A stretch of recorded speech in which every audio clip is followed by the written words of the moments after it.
जैसा कि जैसा कि आप जानते हैं कि सेंट्रल सेक्रेटरीट लाइब्रेरी इस पहली वर्चुअल आधार मीट में सभी का स्वागत है। जैसा कि आप जानते हैं कि सेंट्रल सेक्रेटरीट लाइब्रेरी इस वक्त गवर्नमेंट ऑफ इंडिया की नेशनल लाइब्रेरी कलकत्ता के बाद दूसरी सबसे बड़ी लाइब्रेरी है। इसमें बहुत रेयर बुक्स मौजूद हैं, बहुत ऐसी डॉक्यूमेंट्स मौजूद हैं जो कि नेशनल इम्पोर्टेंस के हैं, कमीशन कमेटीज की रिपोर्ट्स हैं और बहुत सारे और भी सारे डॉक्यूमेंट मौजूद हैं। मैं लाइब्रेरी के बारे में, सेंट्रल सेक्रेटरीट लाइब्रेरी के बारे में विस्तार से बताने के लिए सेंट्रल सेक्रेटरीट लाइब्रेरी में assistant library and information officer mister Rakesh Goswami से निवेदन करता हूँ कि वो CSL लाइब्रेरी के बारे में आप सबको बताएं। मिस्टर राकेश गोस्वामी साहब। धन्यवाद सोएब साहब। मैं राकेश गोस्वामी केंद्रीय सचिवालय ग्रंथागार की ओर से आपका हार्दिक स्वागत एवं अभिनंदन करता हूं। केंद्रीय सचिवालय ग्रंथागार की स्थापना 1891 में लॉर्ड कर्जन के समय में हुई थी। उस समय इसका नाम इंपीरियल सेक्रेटेरिएट लाइब्रेरी था। राजधानी स्थानांतरित होने के साथ यह पुस्तकालय भी दिल्ली में 1912 में स्थानांतरित हुआ। 1969 से यह ग्रंथागार शास्त्री भवन में स्थित है। केंद्रीय सचिवालय ग्रंथागार संस्कृति मंत्रालय के अधीन है। केंद्रीय सचिवालय ग्रंथागार में लगभग 8.5 लाख मुद्रित एवं गैर मुद्रित डॉक्यूमेंट्स है। दस्तावेज संसाधनों के हिसाब से यह पुस्तकालय केंद्र सरकार का दूसरा सबसे बड़ा पुस्तकालय है। पुस्तकालय का मुख्य संग्रह कमिटी कमीशन रिपोर्ट, राजपत्र और दुर्लभ पुस्तकें हैं। केंद्रीय सचिवालय ग्रंथागार का अपना डिजिटल कलेक्शन भी है, जो कि आप www.cslnic.in पर उपलब्ध है। धन्यवाद सर। धन्यवाद स्वामी साहब, आपने हमें सेंट्रल सेक्रेटरीट लाइब्रेरी के कलेक्शन के बारे में बताया, वहाँ की डिजिटल रिपोजिटरी के बारे में बताया। आप लोगों से मैं भी रिक्वेस्ट करता हूँ कि CSL लाइब्रेरी की वेबसाइट को जरूर विजिट करें। उससे पता चलेगा आपको कि वहाँ पर कितनी दुर्लभ पुस्तकें उपलब्ध हैं, जिनका इस्तेमाल हम कोई भी रिसर्च कर रहा है या कोई आर्टिकल लिख रहा है या कोई और कार्य कर रहा है, उसको रेफरेंस की जरूरत है तो वो वहां से उनको मिल सकती है। जैसा कि आप जानते हैं कि हम बहुत सी किताबें पढ़ते हैं, कहानियां पढ़ते हैं, उपन्यास पढ़ते हैं। उन को पढ़ के हमें बहुत अच्छा लगता है। हमारा दिल चाहता है कि हम उन आथर्स में से किसी आथर से जरूर मिले, लेकिन ये मुमकिन नहीं हो पाता। आथर कहीं रहता है और हम पढ़ने वाला तो हिंदुस्तान के किसी भी कोने में है, तो वहां पर उसने अगर वो कहानी उसको मिली है, वो उपन्यास मिला है, तो वो उसको पढ़ लेता है। लेकिन एक इच्छा तो होती ही है। सेंट्रल सेक्रेटरीट लाइब्रेरी ने इसी उद्देश्य हेतु ये पहली ऑथर मीट की है। इस ऑथर मीट में हम भाग्यशाली हैं कि श्री मनीष कुमार सिंह साहब, जिन्होंने के बहुत 150 से अधिक कहानियां लिखी हैं, आज हमारे साथ हैं। उन्होंने हमारे रिक्वेस्ट को कबूल किया है। एक वो बड़े ऑफिसर भी हैं, अंडर सेक्रेटरी के पद पर कार्य कर रहे हैं बाल विकास मंत्रालय में, तो लेकिन उन्होंने हमारी इस रिक्वेस्ट को कबूल किया है। हम उनके बहुत आभारी हैं। दोस्तों, मैं लेखक के बारे में आप लोगों को जरा सा बताना चाहता हूँ कि कोई भी लेखक ऐसे ही नहीं बन जाता, बल्कि उसने समाज में हो रही घटनाओं को बहुत सामने से उसमें रहकर महसूस किया होता है। तब उसके दिमाग में कोई आइडिया आता है कि वो एक कहानी लिखे। उसके अंदर वो चरित्र क्रिएट करता है, उसके अंदर कैरेक्टर डेवलप करता है, और फिर वो उनको लफ्जों के कपड़े पहनाकर उसको कागज पे उतारता है, और फिर वो पब्लिश होके पब्लिशर द्वारा हमारे और आपके हाथों में आती है। तो इस वजह से लेखक बहुत अहम होता है। वो समाज का आईना होता है, वो समाज को ही आईना दिखाता है। ये कार्य सिर्फ एक लेखक ही कर सकता है, हर किसी के बस की बात नहीं। इस मौके पे मुझे याद आ रही है हमारे राष्ट्र कवि श्री रामधारी सिंह दिनकर की एक कविता, जो कि बहुत ही लेखक के संबंध में एक परिपूर्ण है। मैं आपके समक्ष वो कविता प्रस्तुत करना चाहता हूँ। मुझे उम्मीद है कि आपको वो कविता जरूर पसंद आएगी। श्री रामधारी सिंह दिनकर की ये बोल है कि दो में से तुम्हें क्या चाहिए, कलम या की तलवार। दो में से तुम्हें क्या चाहिए, कलम या की तलवार। मन में ऊंचे भाव कि तन में शक्ति, शक्ति विजय अपार। अंध कक्ष में बैठ रचोगे ऊंचे मीठे गान। अंध कक्ष में बैठ रचोगे ऊंचे मीठे गान, या तलवार पकड़ जीतोगे बाहर का मैदान। कलम देश की बड़ी शक्ति है, कलम देश की बड़ी शक्ति है, भाव जगाने वाली, दिल की नहीं दिमागों में भी आग लगाने वाली। कलम देश की बड़ी शक्ति है, भाव जगाने वाली, दिल की नहीं दिमागों में भी आग लगाने वाली। पैदा करती कलम विचारों के जलते अंगारे। पैदा करती कलम विचारों के जलते अंगारे। और प्रज्वलित प्राण देश क्या कभी मरेगा मारे। एक भेद है और वहां निर्भय होते नर नारी। एक भेद है और वहां निर्भय होते नर नारी। कलम उगलती आग जहां अक्षर बनते चिंगारी। बहुत ही सुंदर पंक्ति है उनकी कि एक भेद है वहां निर्भय होते नर नारी। कलम उगलती आग जहां अक्षर बनते चिंगारी। जहां मनुष्यों के भीतर हरदम जलते हैं शोले। बादल में बिजली होती होते दिमाग में गोले। जहां पालते लोग लहू में हाल हाल की धार। क्या चिंता यदि वहां हाथ में नहीं हुई तलवार। कलम देश की बड़ी शक्ति है। ये पंक्ति मुझे भी बहुत पसंद है, उम्मीद आपको पसंद आई होगी कि कलम देश की बड़ी शक्ति है, आग लगाने वाली, दिल की नहीं दिमागों में भी आग लगाने वाली। धन्यवाद। आपको पसंद आई होगी ये हमारे राष्ट्र कवि श्री रामधारी सिंह दिनकर की जी की कविता। अब मैं आपको आज के जो मुख्य वक्ता हैं, जो आथर हैं, जिन्होंने यहाँ आने की स्वीकृति दी और हमको और आपको संबोधित करेंगे, मैं उनके बारे में आपको कुछ बताना चाहता हूँ। उनका कुछ बायोडाटा है, वो आपको प्रस्तुत आपके सामने प्रस्तुत करना चाहता हूँ, आपके बारे में बताना चाहता हूँ। मनीष कुमार सिंह जी जो आज के आथर हैं, उनके बारे में 16 मनीष कुमार सिंह जी का जन्म 16 अगस्त 1968 को पटना के पास खगोल में हुआ। प्राइमरी एजुकेशन आपकी वहीं हुई। उसके बाद आप इलाहाबाद शिफ्ट हो गए थे अपने पिताजी के पास, क्योंकि उनके पिताजी वहीं रहते थे और वहां पर वो सर्विस करते थे। तो बाकी की एजुकेशन आपकी इलाहाबाद में हुई, ग्रेजुएशन भी आपने वहीं से किया और फिर सर्विस में आए। आपने ये जो लेखक का जो जीवन है आपका, वो आपके स्टूडेंट पीरियड में ही शुरू हो गया था। आपकी सबसे पहली कहानी नैतिकता का पुजारी आपने 1987 में लिखी और उसके बाद आपका कलम इतना मजबूत हुआ और आपने 150 से ज्यादा कहानियां लिखी, 2 दर्जन से ज्यादा आपने लघु कथाएं लिखी। और आपके ये सारी कहानियां और लघु कथाएं जो हमारे देश के जो पत्र पत्रिकाएं हैं उनमें लगातार अच्छी पत्र पत्रिकाओं में प्रिंट हुई और पब्लिश हुई। इसके बाद आपके कहानी संग्रह भी आए। तो आपका कहानी का संग्रह आखिरकार के टाइटल से 2009 में पहला कहानी संग्रह आया और इसी साल 2009 में ही धर्म संकट के नाम से आपका दूसरा कहानी का संग्रह आया। इसके बाद अतीत ज्योति के नाम से आपका 2011 में तीसरा कहानी का संग्रह आया।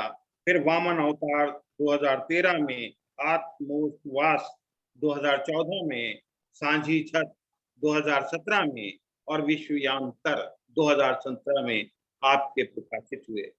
आपने उपन्यास भी लिखे वो, और आपने बड़ी मेहनत से वो उपन्यास लिखा। पहला उपन्यास आपका आंगन वाला घर के नाम से आया।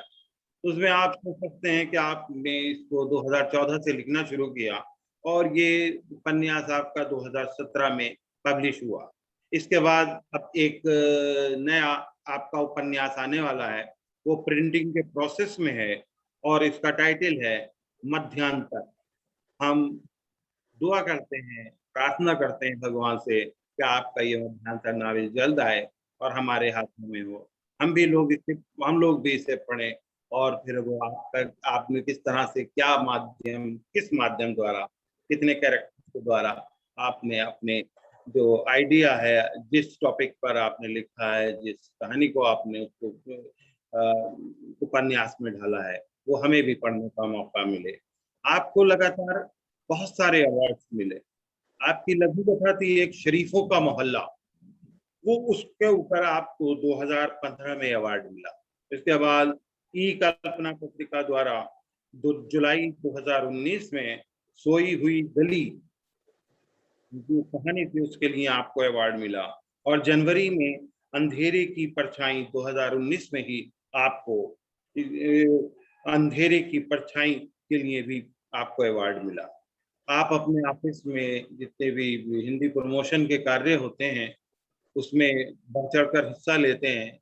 जैसे कि बहुत सारे काम होते हैं हमारे ऑफिसों में और हिंदी प्रमोशन के कार्य होते हैं, हिंदी प्रमोशन के फंक्शंस ऑर्गेनाइज किए जाते हैं। आप उनमें बहुत आगे बढ़ चढ़कर हिस्सा लेते हैं। बस अब मैं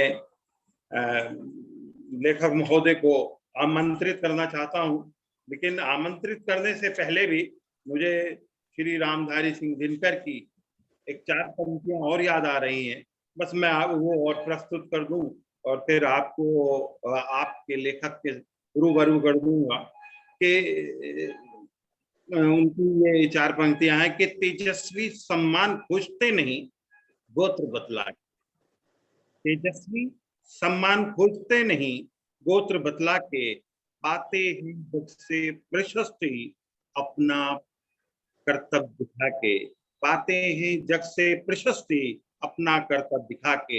हीन मूल की ओर देख, जग गलत कहे या ठीक। हीन मूल की ओर देख, जग गलत कहे या ठीक। वीर कर ही रहते हैं इतिहास में भी। धन्यवाद। मैं अब बहुत ही विनम्र निवेदन करता हूँ श्री मनीष कुमार सिंह साहब से, अब आपको संबोधित करें और ये बताएं कि किस तरह से एक लेखक का जीवन शुरू होता है, किस तरह से वो महसूस करता है और फिर उसको शब्दों के कपड़े पहनाकर अपनी रचना द्वारा, अपनी कहानी, लघु कथा, उपन्यास द्वारा इस समाज को सामने रखता है श्री मनीष कुमार सिंह साहब।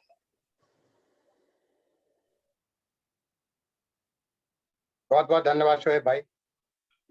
आप मेरी बात सुन पा रहे हैं? जी जी। इस जूम मीटिंग में शामिल होने वाले सभी वरिष्ठ अधिकारियों, मेरे युवा साथियों, मुनीश भाई, शोएब जी, राकेश जी और सभी हिंदी साहित्य के प्रेमियों को मेरा नमस्कार। मैंने इस जूम मीटिंग में कुछ उन लोगों को भी बुलाया था जिनके लिए मेरे मन में बहुत आदर है और मुझे ऐसा लगा कि वो साहित्य में रुचि रखते हैं। उनमें से कुछ लोग इसमें जरूर उपस्थित भी हुए होंगे। उन लोगों का मैं स्वागत करता हूँ। सबसे पहले मैं ये बताना चाहूँगा कि लिखने की शुरुआत पढ़ने से ही होती है। मुझे पढ़ने का ऐसा शौक था कि बचपन में चाचा जी से जिद करके जब मैं मूंगफली खरीदता था तो मूंगफली की पुड़िया को खोल के पढ़ना शुरू कर देता था। कभी कभी ऐसा होता था कि वो एक उपन्यास का पन्ना निकलता था और उस पुड़िया के पन्ने को दोनों तरफ में पढ़ लेता था और आगे उपन्यास और पढ़ने की ललक जग जाती थी, लेकिन पढ़ नहीं पाता था क्योंकि वो उपन्यास तो उपलब्ध नहीं था। तो मुझे बहुत गुस्सा आता था उस व्यक्ति पर जिसने उस उपन्यास को कबाड़ी को भेजा और कबाड़ी ने उसके चीथे चीथे करके आगे भेजा और उसे मूंगफली की पुड़िया बनाई गई। बाद में पढ़ते पढ़ते मुझे ऐसा लगा कि मैं जिन बातों को पढ़ता हूँ उससे मेरे मन में कुछ उद्गार उठते हैं, कुछ विचार आते हैं, मैं खुद भी लिख सकता हूँ। लिखने की शुरुआत तो कॉलेज के दिनों में हुई थी, लेकिन बचपन की एक और बात बताना मैं चाहूँगा। हमारे एक फूफा जी थे, वो हमारे घर आए थे और सभी बच्चों को फिल्म दिखाने ले जाना चाहते थे। राजेश खन्ना मेरे बचपन के हीरो थे और उनकी फिल्म थी, बड़ी प्रसिद्ध फिल्म थी दाग। मैंने कहा कि मुझे फिल्म नहीं जाना है, आप मेरे लिए लौटते वक्त बच्चों की कोई पत्रिका ले आइएगा। तो सारे बच्चों को फिल्म दिखाने ले गए और लौटते वक्त मेरे लिए एक बाल पत्रिका नंदन लेकर के आए, क्योंकि मैं अपने बड़े भाई बहनों के पाठ्यक्रम में जो हिंदी की रचनाएं होती थी, खास करके कहानियां, उसको पढ़ जाया करता था। पहली कहानी, जैसा कि शोएब भाई ने ठीक बताया, 1987 में मैं लिखी थी, नैतिकता का पुजारी। ये कहानी एक व्यंग्य थी। एक मध्यम वर्गीय युवक जो कि आदर्शवादी बनता है, उसकी कलई खोलता हुआ दिखाया गया था। अब हम कहानी या कोई भी रचना लिखते हैं तो लिखने का हमारा अर्थ कुछ और होता है, लेकिन जो समाज में विभिन्न पाठक वर्ग हैं, वो उसका कोई दूसरा अर्थ भी निकाल सकते हैं। कभी कभी हमें ऐसा लगता है कि हम जिन्हें पात्रों की सृजन किया अपने रचना में, वो पात्र कुछ और भी कहना चाहते थे, पर एक लेखक अपने विशेषाधिकार का प्रयोग करते हुए कहानी को ही समाप्त कर देता है। पर अगर पाठक उस कहानी को ध्यान से पढ़े तो उन्हें लगेगा कि इस कहानी के पात्र कुछ और भी कहना चाहते हैं। उन्हें अगर वाणी दे दी जाए तो कुछ और भी अपने बारे में बताना चाहेंगे। कहानी में लिखते समय मैंने हमेशा देखा कुछ ना कुछ छूट जाता है। सारी बातें लिख नहीं पाता हूँ, कितनी बार भी अपने उस प्रारूप को, मसौदे को मैं संशोधित करूँ, लेकिन कुछ ना कुछ छूट जाता है। और ये बात ठीक भी है, ताकि वो छूटी हुई चीज आगे किसी और रचना को फिर से लिखने में काम आती है। कहानीकार शब्दों का इस्तेमाल करता है अपनी बातों को पाठकों और श्रोताओं के सामने कहने के लिए। एक मूर्तिकार के पास छेनी और हथौड़ा होता है, दूसरे उपकरण होते हैं मूर्ति बनाने को जिसमें जान डाल सके। चित्रकार के पास कैनवस होता है और तुलिका होती है, वो एक चित्र को बिल्कुल सप्राण बना देता है। एक कठपुतली वाला भी कठपुतली के द्वारा बहुत कुछ संदेश लोगों को दे देता है, मनोरंजन भी करता है। और फिल्म की तो खैर बात ही हो रही है। बहुत अच्छा संगीत होता है, दिग्गज कलाकार होते हैं जो दमदार भूमिकाएं प्रस्तुत करते हैं, बहुत ही भव्य सेट होता है, संगीतकार और गायक होते हैं, बहुत कुशल निर्देशक भी होते हैं। लेकिन लेखक के पास कुछ शब्द होते हैं, उन शब्दों के माध्यम से ही उसे जो भी कहना है, जो भी विचार पिरोने हैं, वो करना पड़ता है। प्रेमचंद को जब हम पढ़ते हैं तो हमें लगता है कि हमारे घर आंगन, चौबारा, दालान सब कुछ सामने साकार आ गया है। विक्टर हुगो ने ली मिज़रेबल लिखा, उसमें उन्होंने वाटरलू की लड़ाई का भी जिक्र किया था। ऐसा लगता है कि लेखक वहां मौजूद है और मौजूद होकर के वहां युद्ध में करा रहे सैनिकों, मरने वाले सैनिकों के बीच खड़ा है। मराठी के इतिहासकार, मराठी के साहित्यकार विश्वास पाटिल के एक उपन्यास है पानीपत, उसमें भी बहुत कुछ मैंने ही देखा। उसका हिंदी अनुवाद मैंने पढ़ा, सब कुछ साकारों के सामने आ जाता है। एक तरफ अहमद साहब दाली की सेना, दूसरी तरफ मराठों की फौज। 18वीं सदी का पूरा इतिहास हमारे सामने आता है, सामाजिक, आर्थिक, सब कुछ। मुझे ऐसा लगता है कि सरकारी आंकड़े, सांख्यिकी और प्रति व्यक्ति आय, किसी देश का औद्योगिक ढांचा, सड़क पर दौड़ते कार की संख्या केवल अर्धशत प्रस्तुत करते हैं। अगर उस काल की जनता की उत्कंठा, उसके उल्लास, उसकी व्याकुलता, उसकी पीड़ा और व्यथा को बताना है, समझना है, तो हम साहित्य के शरण में जाना पड़ेगा। समाज में बहुत सी प्रविधियां हैं, विज्ञान है, तकनीक है, दर्शन है, फिर भी साहित्य उन बातों को बताता है जो कि इन सब बातों से छूट जाती हैं, जो हमारी नजरों में नहीं आ पाती हैं।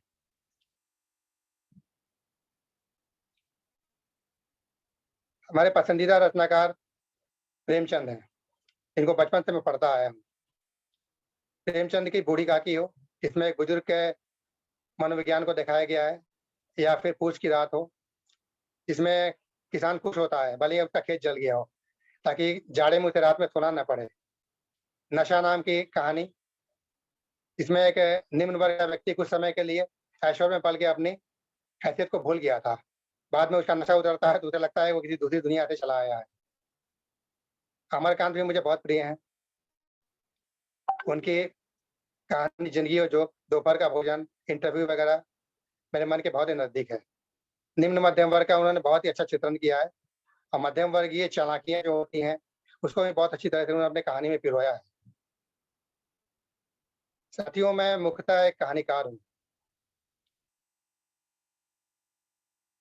और मैं मानता हूँ कि महाभारत और रामायण जो कि महाकाव्य है, वो भी एक बड़ी कहानी ही है। मुख्य कहानी महाभारत में पांडव पांडवों की है, कौरव पांडवों की युद्ध की है, लेकिन बहुत सारी उपकथाएं हैं, छोटी छोटी कहानियां हैं।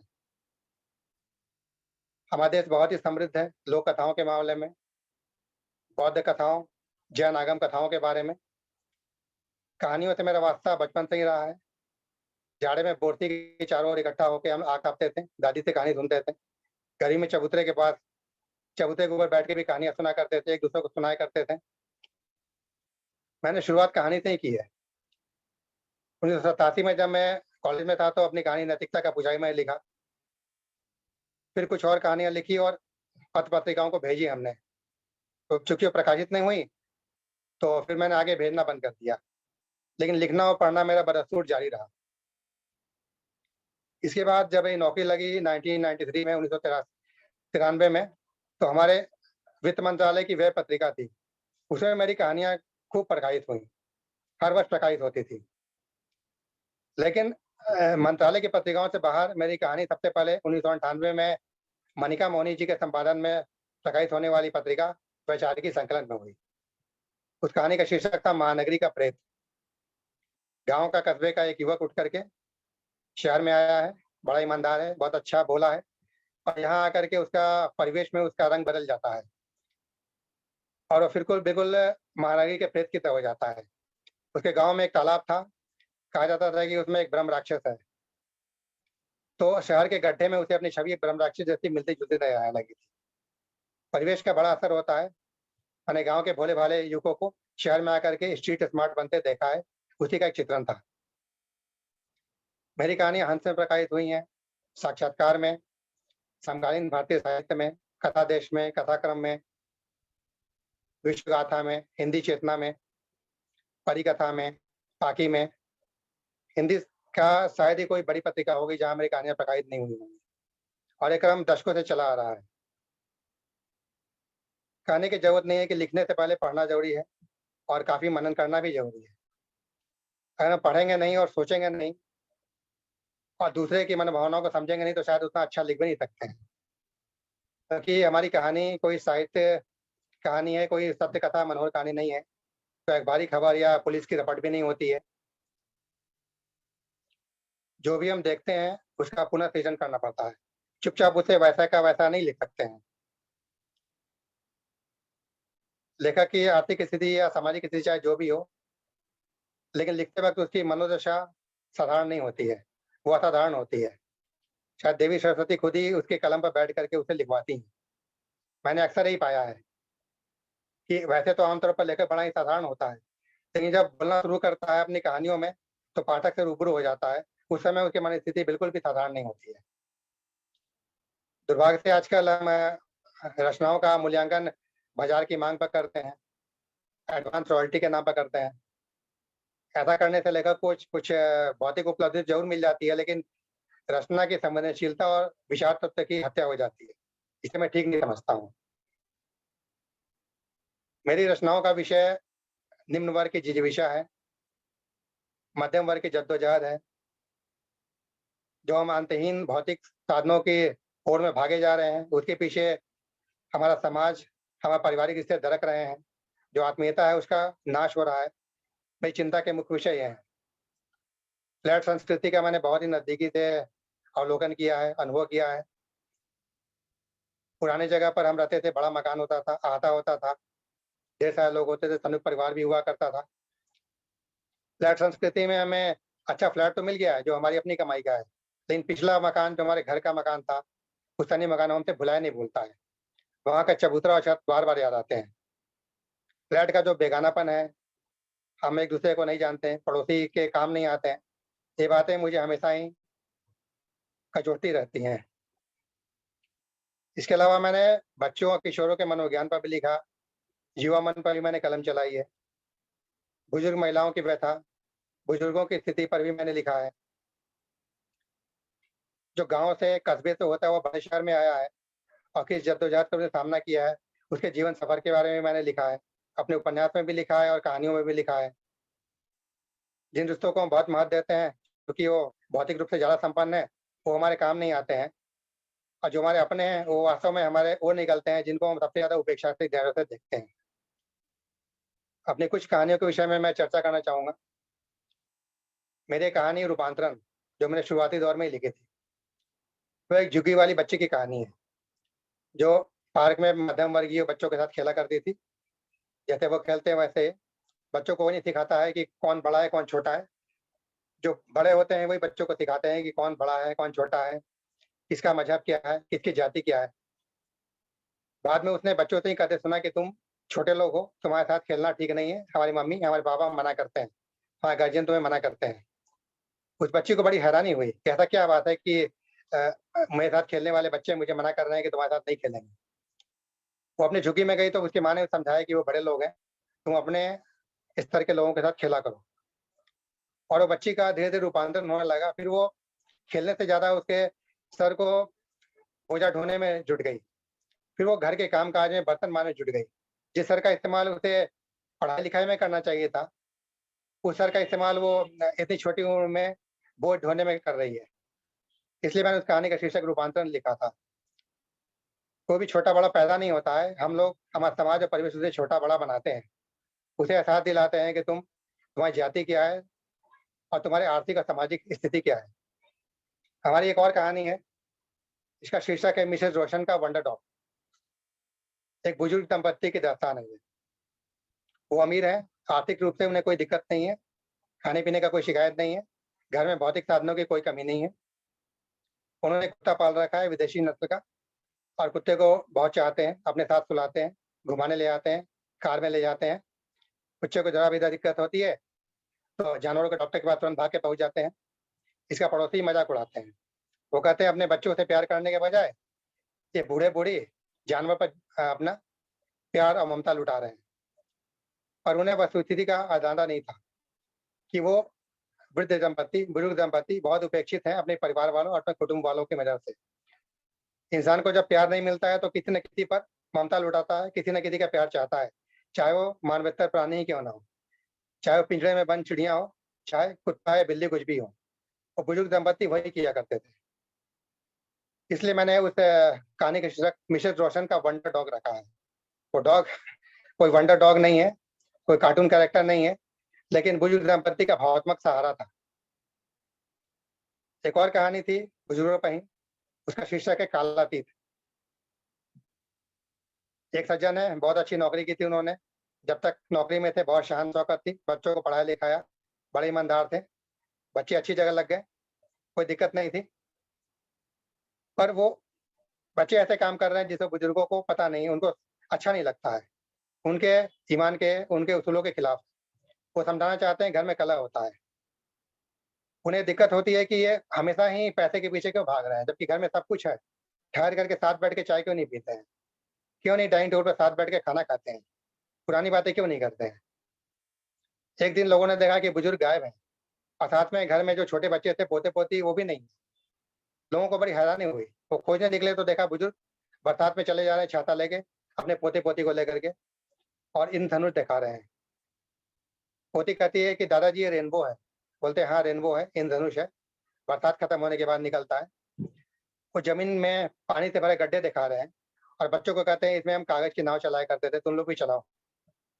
बच्चों के जूते गीले हो रहे हैं, गंदे हो रहे हैं। बोलते हैं कोई बात नहीं, तुम केचुओं को देखो। ये केचुआ बहुत ही लाभदायक है पारिस्थितिक तंत्र के लिए, पर्यावरण के लिए, मिट्टी की उर्वरता के लिए।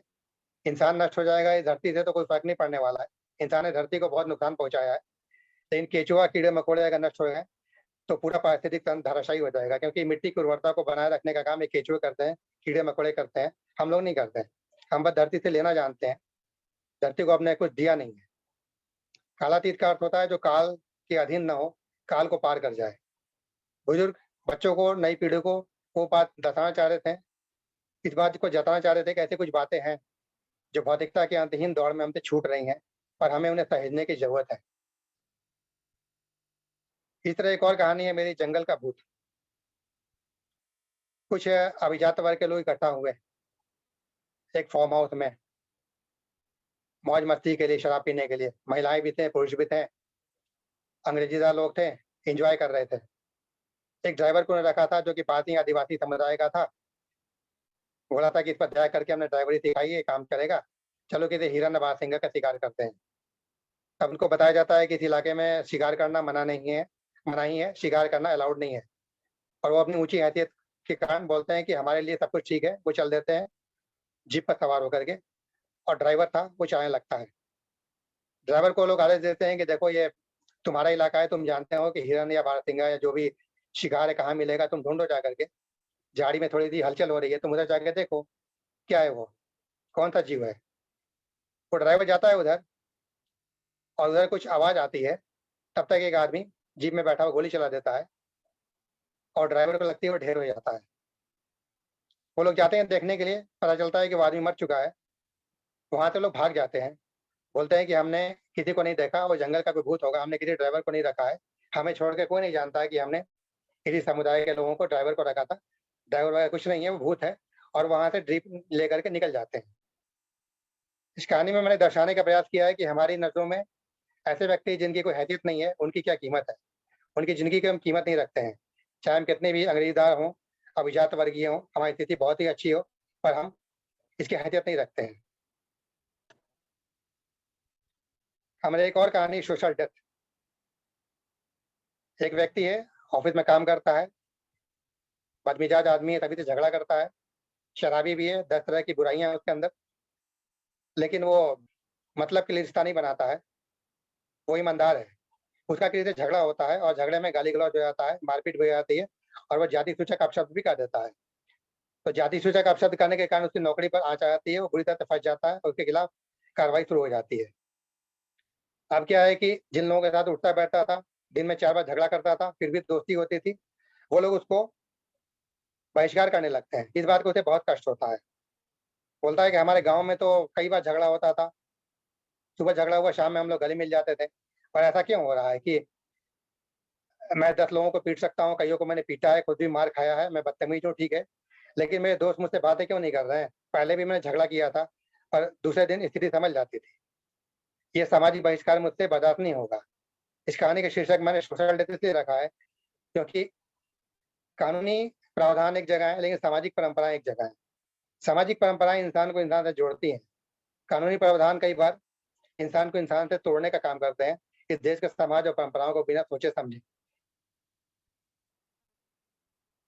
एक आध और कहानियों की चर्चा मैं करना चाहूंगा। एक कहानी लक्ष्मी पूजा है।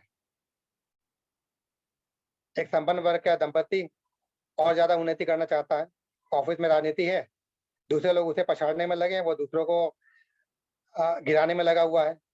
दिवाली आती है, वो दिवाली के गिफ्ट देख रहा है। ये दिवाली के गिफ्ट में छोटे मोटे गिफ्ट का कोई मतलब नहीं है, जो सोने और चांदी के जो सिक्के हैं उसका विशेष महत्व है। उसके घर में काम करने वाली मैरी है, उसके बच्चे दिवाली के पटाखे के जले टुकड़े अगले दिन बुन रहे हैं।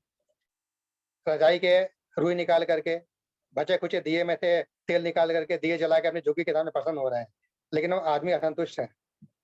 अमीर आदमी संतुष्ट नहीं है, उसे जो चाहिए था गिफ्ट वो नहीं मिल पाया, जिस प्रमोशन की उसे हकदार थी वो मिल नहीं पाया, उसका प्रतिद्वंदी प्रमोशन लेकर उड़ा।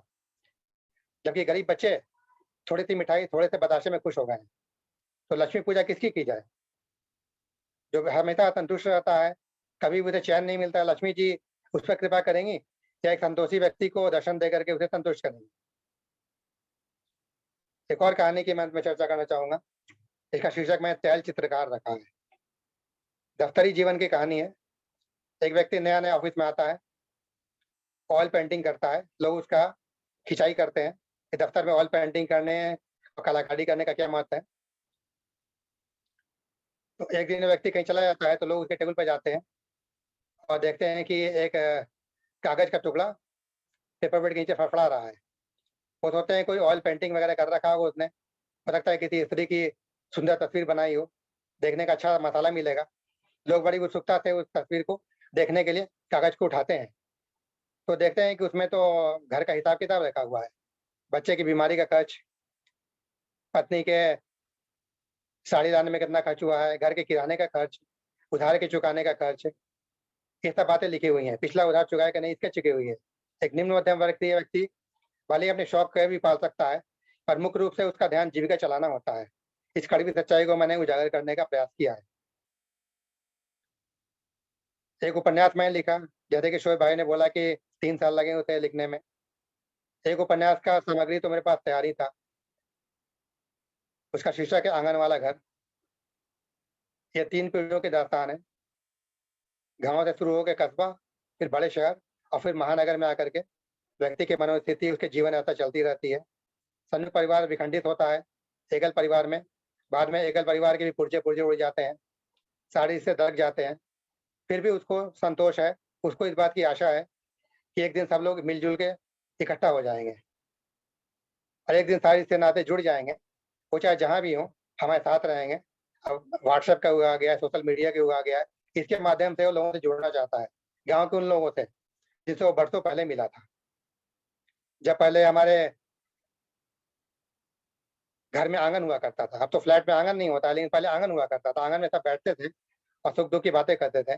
कला भी होता था, लेकिन कला के साथ सौहार्द भी हुआ करता था। अभी तो ना कला है ना सौहार्द है, बस केवल बेगानापन है। जो पहले कुछ रिश्ते बचे हुए थे उसको सहेजने का प्रयास मैंने उस उपन्यास में किया है। जहाँ तक मेरी भाषा शैली की बात है, मैंने कोशिश की है कि उत्तर भारत के विशाल हिंदी पट्टी के बहुत सारे मुहावरों कहावतों को अपने रचनाओं में स्थान दिया जाए,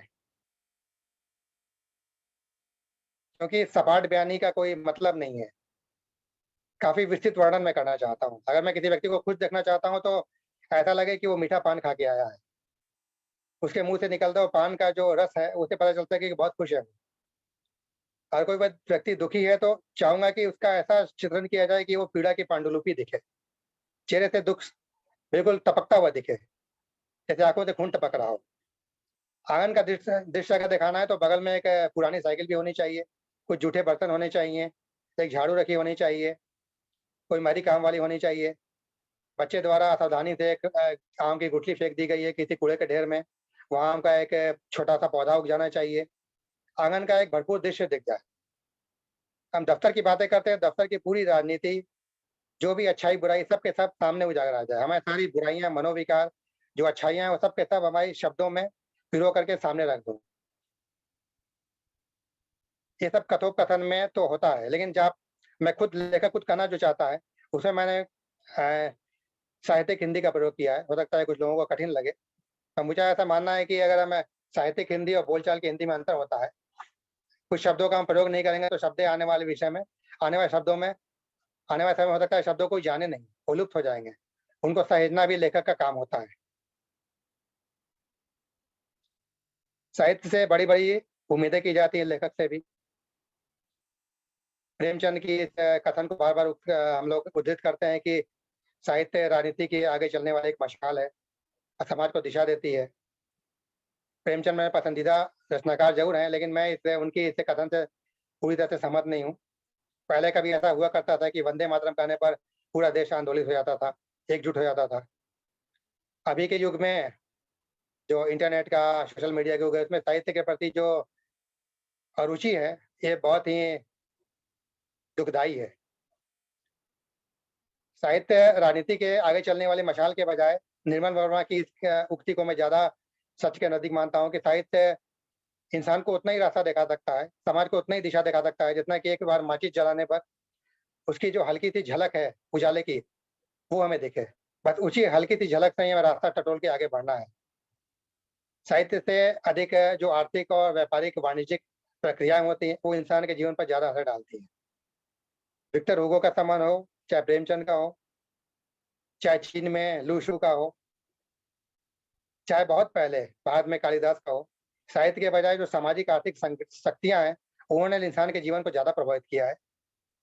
जो रेशम का मार्ग था मध्य एशिया का, उसने लोगों के जीवन को ज्यादा प्रभावित किया है। साहित्य बस इतना करता है कि लोगों की संवेदना को सहेजने की कोशिश करता है। जो गलत अमानवीय चीजें हैं उसका प्रतिकार करता रहता है, प्रतिपक्ष की भूमिका निभाता है, लेकिन विरोधी दल का नेता नहीं होता है। वो प्रतिपक्ष हो, व्यवस्था की विडंबनाओं का होता है। सरकारी पार्टी का या किसी विरोधी पार्टी का हो, यह आवश्यक नहीं है। चीन के एक कहानीकार थे लू शू, वो कहते थे कि हमने कई हजार सालों से दूसरे मनुष्यों का मांस खाया है, हमें ऐसा करने की आदत लग गई है, लेकिन हमारे बच्चों को इसकी आदत अभी नहीं पड़ी है। हमें कोशिश करनी चाहिए कि हमें उनकी आदत कभी ना पड़े, हम इस बात से उनको बचाएं। साहित्य बस इतना ही चाहता है, इंसान की संवेदनाएं हैं वो बची रहे। धन्यवाद।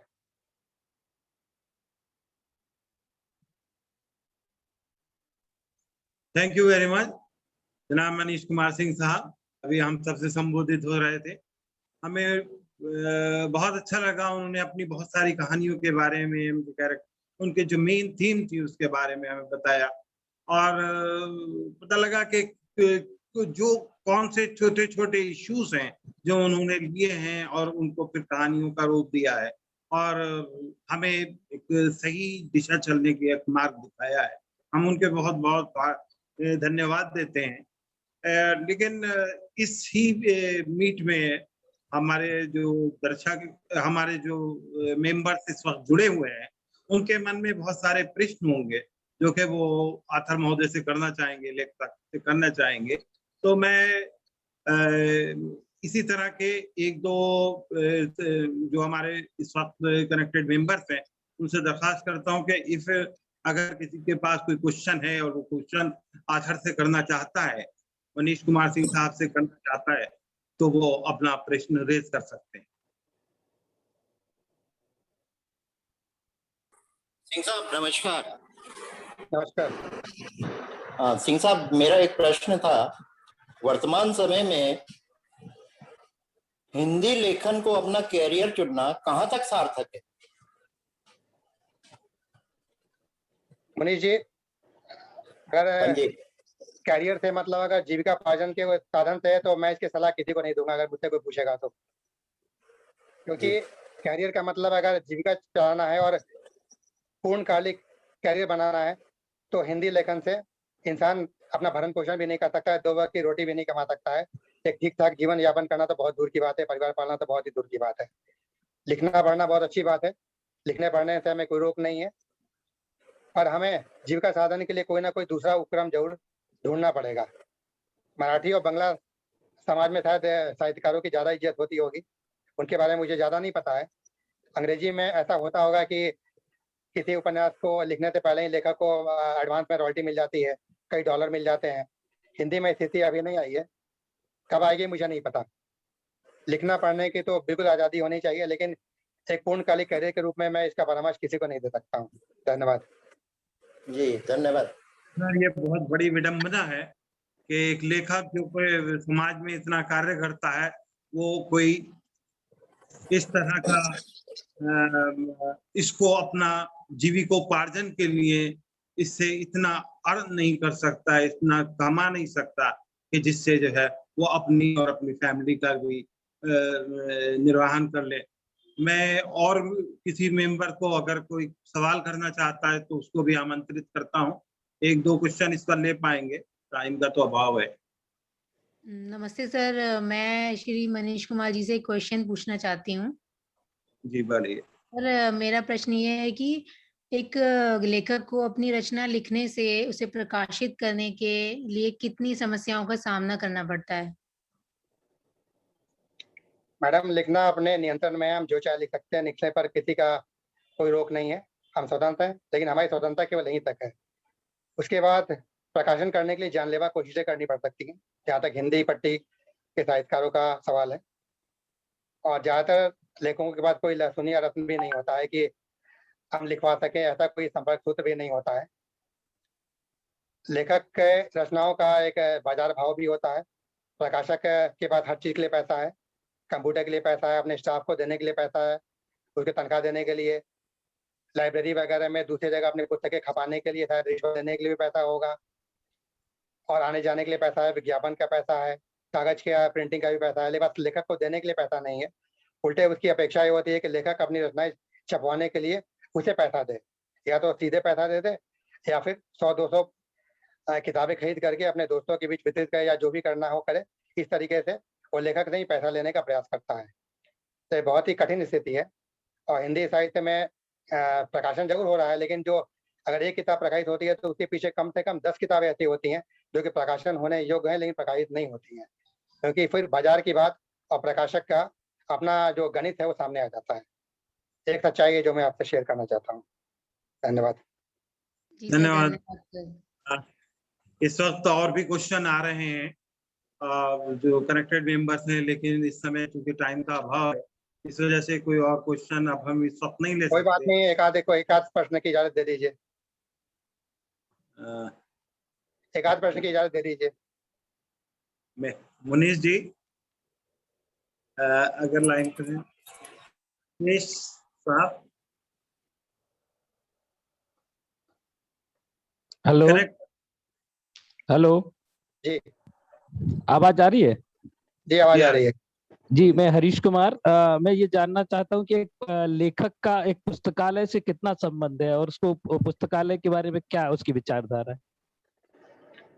मैं पुस्तकालय का जहाँ तक मेरा सवाल अगर मुझसे पूछे तो इलाहाबाद में जहाँ से मैं लिखना शुरू किया, मेरा घर था गंगा के एक तरफ, और जो इलाहाबाद का एक बड़ा पुस्तकालय था स्वरूप रानी नेहरू हॉस्पिटल के पास, वो शहर के बिल्कुल लगभग दूसरी तरफ था, और मैं साइकिल से जाया करता था करीब आधा सड़ लांग करके, और बहुत सारा समय वहीं बिताया करता था।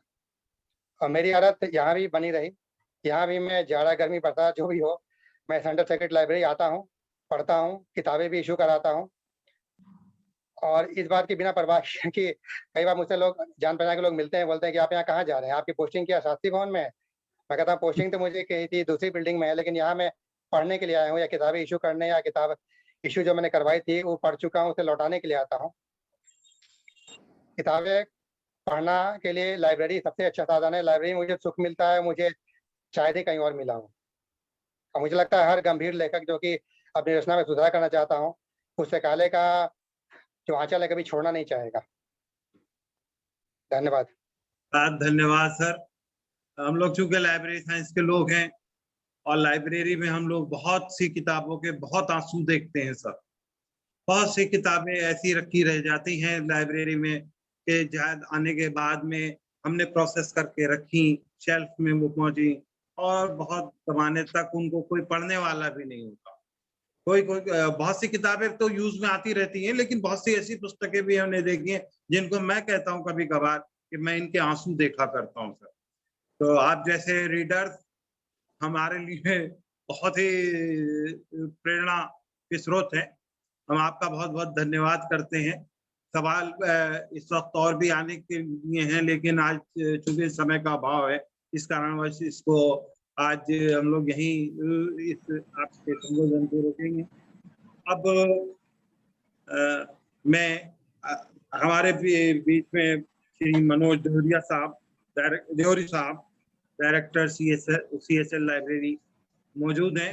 मैं उनसे आई रिक्वेस्ट हिम कि वो वोट ऑफ थैंक्स प्रस्तुत करें। वोट ऑफ थैंक्स के लिए मैं उनको बुलाना चाहता हूँ।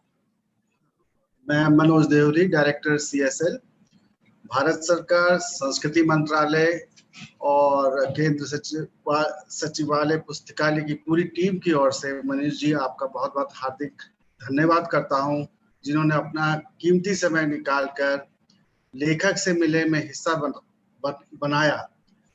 और आज हमने उनके विचार सुनने का अवसर मिला, और यह निश्चित रूप से उत्साहजनक और प्रेरक है। सभी प्रतिभागियों को उनकी महत्वपूर्ण उपस्थिति और आज अपनी राय साझा करने के लिए धन्यवाद देता हूं।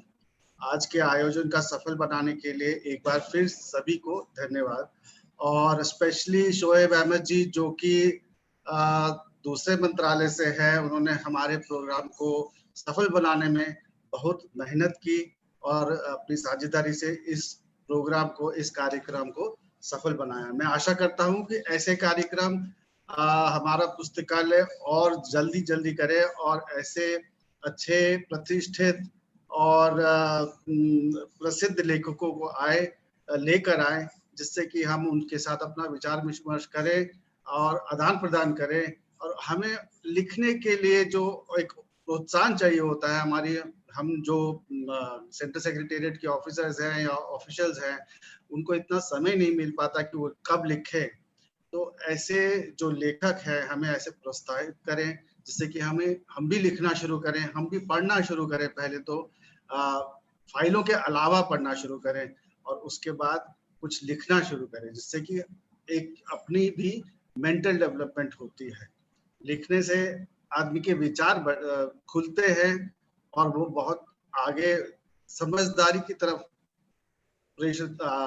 आगे आता है। तो मैं यही दोबारा धन्यवाद करता हूँ मनीष जी का, और आशा करता हूँ कि वो दोबारा हमारे पुस्तकालय के लेखक से मिले प्रोग्राम में उपस्थित हो। नमस्कार।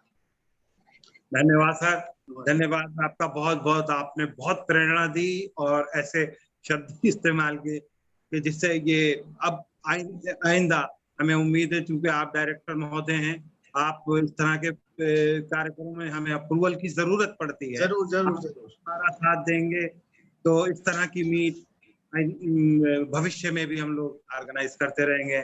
सर आपका भी बहुत बहुत धन्यवाद, और जनाब मनीष कुमार सिंह साहब का भी बहुत बहुत धन्यवाद, और आप सभी लोगों ने, जिन लोगों ने कनेक्ट किया हमें, हम आपका भी बहुत बहुत आभारी हैं। बहुत बहुत शुक्रिया। अब आज का ये आखिर मीट यहीं पर कंक्लूड होता है। धन्यवाद। नमस्कार।